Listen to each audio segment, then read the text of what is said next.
First and foremost, nagpapakita lang tayo ng suporta sa ating mga estudyante na ngayong araw ay bumalik sa mga eskwelahan nila para sa pagsimula ng bagong school year.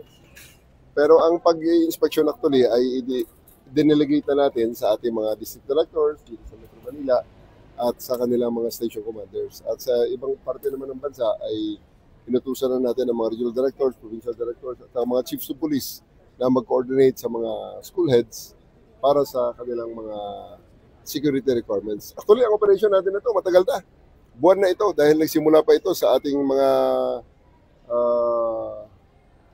ang mga coordination natin is matagal na natin ginawa sa ating mga school heads. Nagsimula pa tayo sa mga brigada eskwela natin.